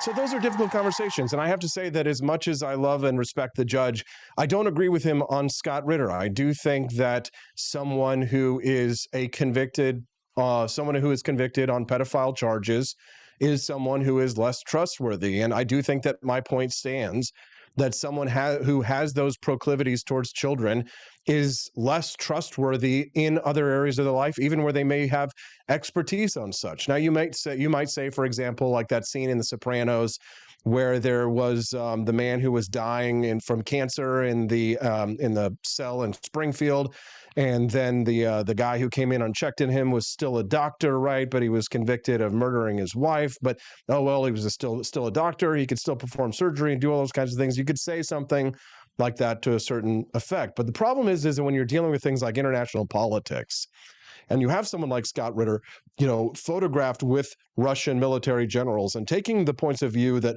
Scott Ritter takes on things, there is a danger that someone like that does become a foreign asset because their proclivities towards children. These are the type of people that intelligence agencies are looking for as assets. I mean, the people who are all the time saying, "Oh, the U.S. government's it's a patsy," right? Like whether it's Thomas Matthew Crooks who shot at Donald Trump, or whether it's Lee Harvey Oswald, the same type of people who are like, "It's a patsy, he's a patsy, he's used by the intelligence agencies to go after to shoot JFK or to shoot at Donald Trump. They're just a patsy for an overall larger conspiracy." What, you think it's a bridge too far to take that Russia might say, "Hey, look, this guy's a pedophile. He's got a background in in UN weapons inspections. He seems to agree with the Russian view when it comes to military. Let's use him as a Russian asset, and he's going to be easily manipulated because all we can either offer him access to children, or we can threaten him or entrap him in some other way. You're telling me that isn't a legitimate strategy that other intelligence agencies? Sorry, Judge, as much as I love you, I just don't buy it. What do you think? I'd love to hear your thoughts. We haven't unlocked the bonus content yet. I don't know if we're going to make it till the end of the show. We've raised $25 towards the $60 goal. Kind of nervous, guys. I don't want to fail. I think we should try and get those Rumble rants in during the break. Enjoy the intro while we go get Ian Howarth to talk about the UK speech laws on the Wake Up America show on the For Liberty Network. Good morning, Rise and Freedom. I'm Austin Peterson. You're watching and listening to the Wake Up America show on the For Liberty Network. Yes, I see you guys are enjoying that new intro for the Wake Up America show, the story of the Liberty Jedi. That's the actual true story of the American Revolution. Most people didn't know George Washington, Thomas Jefferson, Benjamin Franklin, they were all actually Jedi, and they used the Liberty Force to defeat the Dark Lord Cornwallis, who was actually the founder of the Sith a long time ago in a galaxy not so far away as this galaxy. Just kidding. The actual bonus content, though, has yet to be unlocked. We've only raised $30 towards the $60 goal today. I'm actually kind of getting scared that today's the first day that we don't unlock the real bonus content. If you want to see it, get those Rumble Rant donations in, or head to forlibertyshop.com. Get yourself a nice t-shirt. One t-shirt purchase is going to unlock it. So head over to forlibertyshop.com. LW78 just donated $20. Whoa, okay, so now we're $10 away. So maybe go buy a couple stickers over at the shop so you can see it before the show's over today. All right, well, free speech. That is the issue that a lot of people are hanging their hats on Robert F. Kennedy Jr.'s candidacy for. They're saying, well, I don't like Donald Trump because of such and such issue, but I'm going to support Robert F. Kennedy Jr., who's, even more of a hardcore authoritarian in other ways. But what about the speech laws that they're posing in the United Kingdom? Are they really going to turn redcoat and bring the Sith of the UK over here to arrest Americans if we violate their speech laws? I really don't know. Thank you to Joni Rankin for that $10 donation. You unlocked the bonus content. I'll play it right after my next guest, Ian Howarth, joining us live right now. Ian, good morning and welcome to the show. Good morning, Austin. Thanks for having me. Thanks for coming on the show. We appreciate you very much, Ian. We were talking a little bit about the Robert F. Kennedy Jr. question here during the break. Give us your take, big picture on him. Why do you think people are supporting him, and what's this all about? Yeah, I think with Robert F. Kennedy Jr., it's more of a contrarian response of people are so fed up of, the douche versus turd sandwich thing we've been seeing for the last couple of election cycles. That someone like him is just sparks interest. I think that's really what it is.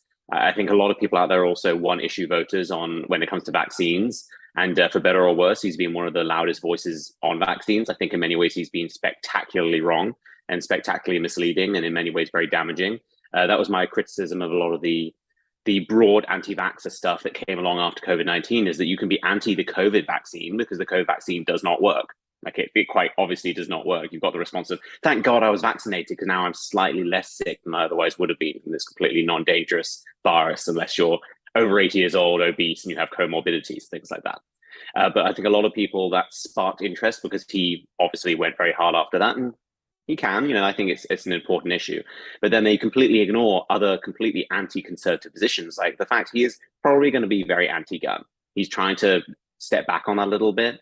And I think he's going to be an authoritarian in other issues too. And so I think people who are one-issue voters, it makes sense in terms of elevating someone as part of a broader conversation. But if we're talking about who is going to be leading the executive branch, doing it based on one issue while sacrificing every other issue, I think is really dangerous. Obviously, when it comes to Kamala Harris versus Donald Trump, you're going to have to make some sacrifices, right? Neither of them are perfect candidates. I think that's the least controversial thing I could say today. But in terms of who's more conservative, Donald Trump is obviously more conservative. He might not get every single box ticked for you, but he's going to get more boxes ticked than Kamala Harris ever will. And so it's kind of the same response I see when conservatives are coming out saying, I'm so conservative, I'm voting for Kamala Harris. Like, okay, so you're voting for communism because you think Donald Trump isn't conservative enough. Makes no sense. I think that's kind of the thought process when it comes to RFK. Yeah, I've seen a lot of people out there who have taken this position. Did you see David French says he's voting for I did. Kamala Harris to save conservatism from itself. What the hell? What is that? Take enough money from New York Times, you will do anything. A good point there. Yeah, he could be getting paid off. But I honestly think that Trump derangement syndrome is a very real disease for which there does not seem to be a vaccine, unfortunately.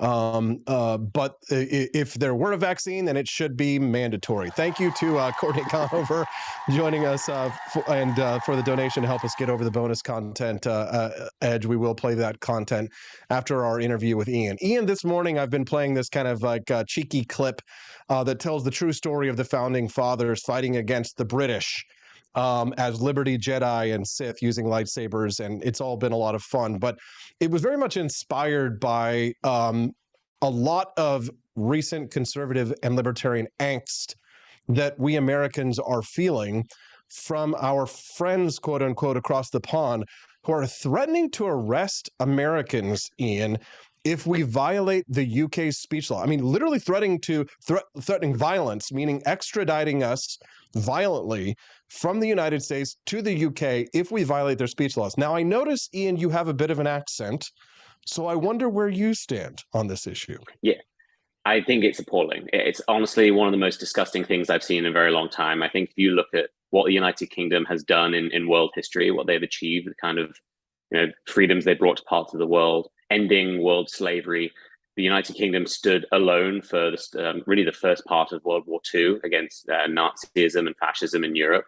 And now there are a bunch of overweight dweebs who are bowing down to radical Islam while arresting grannies for saying the wrong thing. I think it's absolutely appalling. The country that in many ways brought us free speech is now throwing it down the toilet. I think it's absolutely revolting to watch. It's difficult because it's so laughable, the idea of them threatening to extradite Americans. I mean, if Kamala Harris is president, that may happen. But if Donald Trump is president, I think he would just tell people to go F themselves. But it says so much about the deeper issue, which is the complete lack of respect for freedom of speech and why it is so important to any civilization, certainly the Western civilization. Without freedom of speech, we don't have anything, because you don't have freedom of thought. You don't have freedom to believe what you want. You don't have freedom to actually push back against the regime. This all implodes into just a disgusting level of authoritarian power that I think the UK is just embracing, and it's really just so upsetting to see. It's hard for me to believe, honestly, in really such a few short years, we've just turned into 1984. George Orwell was just 40 years too late. I mean, you're the country of Margaret Thatcher, right? I mean, you're the nation of Winston Churchill, great conservative thought leaders who have left an indelible mark on history. What happened to your former country, Ian? I think a lot of this is honestly the wider problem we're seeing in the United States as well. The United States is slightly isolated from this just by nature of distance, but a complete lack of love for Western culture. I think the idea that you can be proud of Western culture, proud of being British, proud of being an American, proud of being French, proud of being Italian, all of these things, that's looked down upon. And then people have just been importing by the millions people from cultures who are actively trying to consume our culture. The idea that all cultures are equal. They're simply not. You have stories coming out in the Middle East right now of people trying to lower the age of consent to 9 years old. Like, all cultures are not equal. That is not controversial to say. That is not racist to say. If that is racist to say, then you're going to have to explain to me why it's okay to say that white supremacy is a disgusting ideology, which it is. But you can't criticize, say, radical Islam in the same way.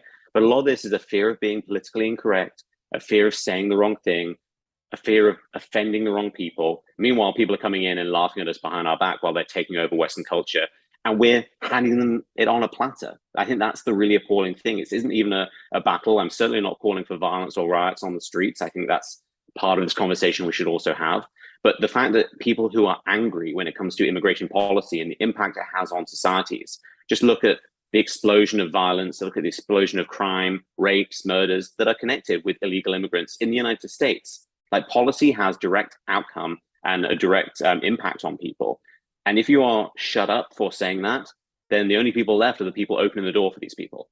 Yeah. And what's happening in the UK is what could happen here in, I'd say, 10, 15, 20 years time, perhaps, is that if you get rid of free speech and you really justify fascism, which is what this is, you justify fascism under the guise of not hurting people's feelings, you go down a path that it's very hard to come back from. Yeah, I think right-wing protests like this are pointless unless you actually have some kind of a plan to overthrow your government, because what they're going to do to you is what they did to the January 6ers times 10. I mean, the UK government has been clamoring for an opportunity to clamp down on the political opponents of the UK government, and now they've got the opportunity to do so. And I imagine that a lot of these people who were involved in the UK protests and riots are going to go to gulags here very soon. But Ian, I've got a two-part question for you on this one. One, are things like this the reason that you left? And two, isn't it a problem that if people who believe what you believe leave the UK, that it's only going to get worse? Yeah, I mean, this isn't the reason I left, because I left to go work in software engineering. So it was primarily a matter of just opportunities here were better. It's certainly a reason I will never go back to live there, because I think once you've experienced actual freedom, you can't go back, right? It's something that you couldn't imagine leaving. You know, I love visiting England. I have family and friends there and love to go back. But there's a huge difference between visiting somewhere as a tourist and living there. And I think the kind of freedoms you have here don't compare to anywhere else. Like, freedom in America is really incomparable to the lack of freedom in Europe we're seeing. But in terms of like where this is going, I think a lot of this does hinge on people leaving, but it's also the right people standing up. I think a lot of people incorrectly blame individuals for this kind of problem, when really this is a failure of leadership. This is a failure of conservative leadership in the UK. And I think my criticism has been for a long time that people like Tommy Robinson, for example, Americans don't really know who he is. Let me tell you, he is a piece of crap. He's a terrible human being. He was a leader of a white supremacist group in the United Kingdom for a long time. He intentionally fuels violence and fuels hatred, fuels rioting, all this kind of thing. And often from Spain or other holiday places that he's going, he intentionally tries to get arrested and then plays victim. He's a bad character. But the problem is with someone like Tommy Robinson, he didn't just erupt in a vacuum. He is a result of fecklessness and weakness on the broader conservative side, who have just stood back and let this conversation be taken over by someone like Tommy Robinson. So if you're someone like me who doesn't like Tommy Robinson, but you're not speaking out against attacks on free speech, attacks on Western culture, then you don't really have a leg to stand on, because you have completely abandoned this debate to the worst people. In the same way that moderate leftists in England or classical liberals have completely ignored the defense of Western culture, they are to blame for the radicalism on the left. And I think a lot of conservatives in the UK, specifically conservative leaders, I mean, they had conservative power in the UK for well over a decade. And what did they do with it? Nothing, absolutely nothing. What they did is they slowly eroded the image of what it is to be conservative, even British conservatism, which is nothing like American conservatism. And then they handed power to the Labour Party, and goodness knows how long they'll have it for. And look what has happened in just a few short weeks. And so I think a lot of this, individuals, I completely understand if you're an individual person leaving for a better life in you and your family. I think everyone should do that if they're able to. But I think a lot of this, I point the finger squarely at leaders who have failed for decades to stand up for what is right and to say the difficult thing, because it's difficult, it's uncomfortable. But if you're not willing to say the truth in a position of leadership, you do not deserve the title of leader. Ian, is one of the solutions to this what Donald Trump is proposing here in the United States, mass deportation? I think it's going to be part of it. I think mass deportation is one of those things that sounds so ideal, right? If you could just click your finger, it's like, I want to ban gun violence. So I'm just going to click my fingers and ban guns, right? That's the policy the left love to push. How you actually do that is a very difficult thing. Like, how do we deport millions of people? Well, I think one thing we have to do is actually be trying to focus the idea of who we are deporting. I don't think we should necessarily be deporting people who have lived here for years, who have been working hard and paying taxes and all those kind of things, because I think they've come here for the American dream and they're assimilating to American culture, which is to contribute and to work hard for you and your family and to contribute to society. I think a big problem for me is the people who are coming here because they want to take advantage of the welfare state, which is growing at ridiculous rates in the United States. They're coming here because they want to engage in crime. They're coming here and then immediately engaging in things like rape and murder. Those are the people we should be deporting immediately. And then we should be having a broader conversation about, well, if you skipped the line and you arrived, say, 6 months ago, I think you should be deported. If you've been here for decades, I don't think you should be, because I think a lot of this, there is a humanitarian level to this, right? Where we should have empathy for people and understand that there are broad differences within the so-called illegal immigrant community, where we love to focus on the evil side of it, you know, the murderers, the rapists, the drug dealers, etc. But there are plenty of other people who just want to be left alone and work hard and don't want to take anything from the government. So I think a lot of this should be acknowledging that illegal immigration is illegal. We should also be acknowledging that we should be bringing people here who want to be Americans, who want to contribute to America and want to find their own American dream. We should not be bringing people here who want to be handed everything, squeeze everything from America that they possibly can, and then turn it into a third world country at the same time. I think that's the differentiation for me. Ian, these are great POVs. What are you working on these days, Ian? And where can we find out what you're up to these days? Yeah, so obviously I'm talking a lot about anti-Semitism, what's going on in the Middle East. It's really my central concern with the election. I think a lot of people are talking about other things that do matter, like inflation, spending. But for me, when it comes to the executive branch, it's all about foreign policy. So that's been my focus for the next couple of months, is trying to really argue why Donald Trump is the obvious choice. If you want more of the world on fire, vote for Kamala Harris. And that's pretty much the way I can sum that up. But I'm doing a lot of writing for my syndicated column and also my Substack. And yeah, if you check me out on all social media, IGHAWORTH, you can find everything I put out there. Great stuff, Ian, as usual. Sorry about all the times that I messed up the timing to get you on here on the show, Ian, but I love reading your stuff. Keep up the good work online, and thanks for standing up for freedom. We appreciate you as always. Have a wonderful day.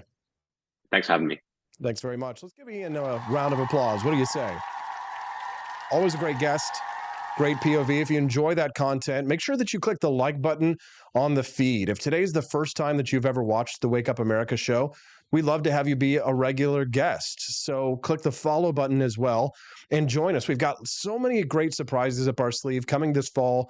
New shows on the For Liberty Network that we are using to advance the ideas of economic freedom and personal liberty. And it's in large part thanks to people like you, people like L-Dubs, people like Look It's Liz, Courtney Conover, Mongoose 87, so many people out there who have been regular contributors to the Wake Up America show, unlocking the bonus content. Andy Opperman, you can't not say Andy Opperman's name. He's always been hooking us up.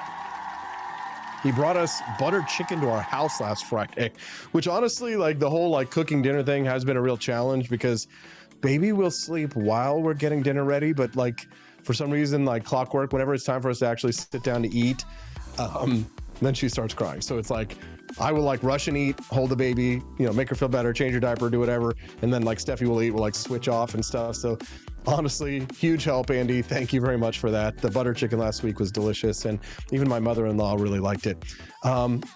Lots of stuff going on here over at the For Liberty Network. Don't forget, as you exit through the Grift Shop at forlibertyshop.com. If you haven't seen our merchandise store, we've got incredible products over there that you don't get anywhere else in the world because my wife and I and our buddy who works for us, he is also designing products. So you don't get them anywhere else. We design all of our stuff ourselves. So anything else? Oh, okay. Well, you guys unlocked the bonus content.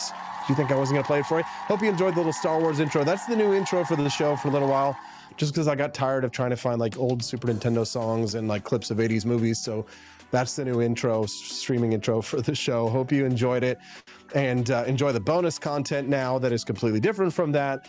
I'm just working my butt off to give you the best damn morning show I can all the time. So we'll see you guys here tomorrow, Thirsty Thursdays, on the Wake Up America show on the For Liberty Network. See you guys.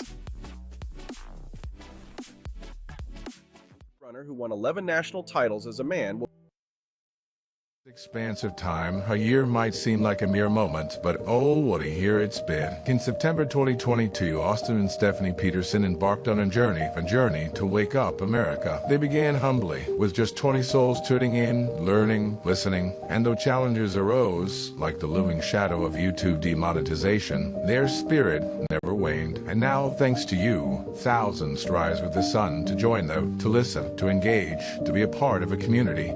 So here's to you, and to Wake Up America, for memories shared, for friends made, for the journey ahead, and for never, ever forgetting to rise and freedom. Happy anniversary. I'm Donald Trump, and I approve this message. Believe me, Austin Peterson is the best. He's got the greatest Wake Up America show I've ever seen. Whenever I tune in the mornings and watch the live stream, let me tell you, he has got the absolute best content. I love his guests. It's just a total blast to watch, and I highly endorse and recommend the Wake Up America show. It's terrific, believe me. Is the outdoor of your home about as exciting as a library? Then spice it up and unbore your space with our custom metal signs. Crafted with love and a bit of libertarian magic, you can customize your own metal sign at ap4libertyshop.com. So head to ap4libertyshop.com, customize your own metal sign today.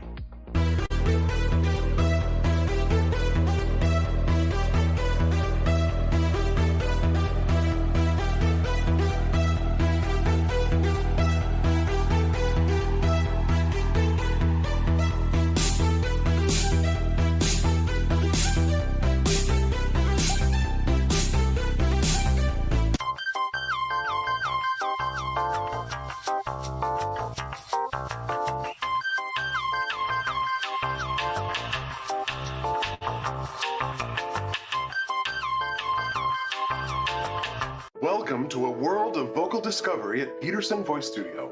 I'm Justin Peterson, here to guide your musical journey. Envision a place where your voice reaches new heights, where every note tells a story. We embrace all singers, from the enthusiastic shower vocalists to aspiring stars, ensuring each voice finds its unique rhythm and tone. Are you ready to elevate your voice? Visit petersonvoicestudio.com and sign up for remote lessons tailored just for you. Let's begin this melodious journey together.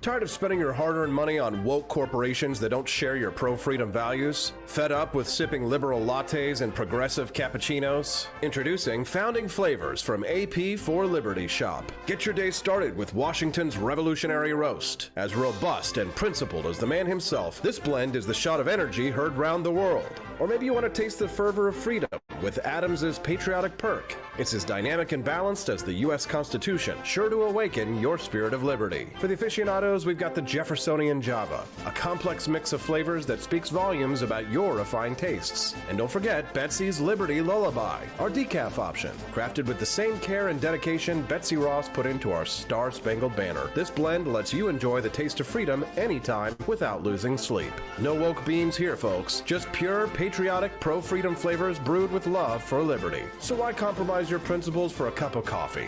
Stand up for your values, perk up your patriotism, and start your day the American way. Get your founding flavors at ap4libertyshop.com.